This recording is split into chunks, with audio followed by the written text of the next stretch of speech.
আমরা কিন্তু গ্রামের মানুষ, আর গ্রামের চারিপাশে কিন্তু প্রাকৃতিক সৌন্দর্য, আর বের হলেই কিন্তু অনেক প্রাকৃতিক সৌন্দর্য দেখা যায়। গাছপালা, ধান ক্ষেত, সবকিছু, সরিষা, মানে সবকিছু মিলে কিন্তু অনেক সৌন্দর্য দেখা যায় গ্রামের।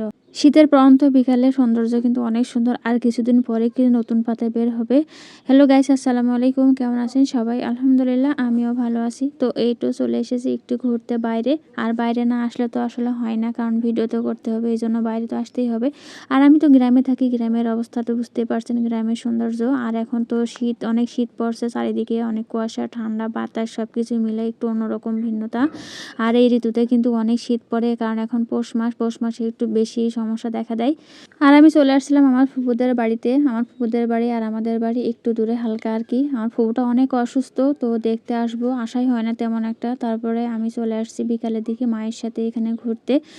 আর এসে এই যে বাগানে চলে এসেছি। আর আমি যখন ফুফুদের বাড়িতে আসি তখন কিন্তু আমি এই বাগানটা আসি, কারণ এই বাগানটা হচ্ছে লিচু বাগান। আর লিচু বাগান, এই বাগানটা মানে দেখতে যে সৌন্দর্য, খুবই ভালো লাগে।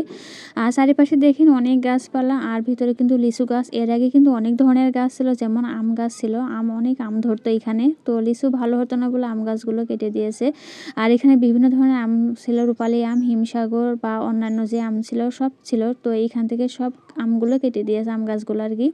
তো এখানে কয়েকটা আম গাছ আছে, বেশি না, অল্প করে, কারণ লিচু গাছ মানে থাকলে, আম গাছ থাকলে লিচু তেমন ধরে না ভালো একটা, বেশি মানে জঙ্গল হয়ে যায়, এই জন্য আর কি কেটে দিয়েছে আমার ফুপা।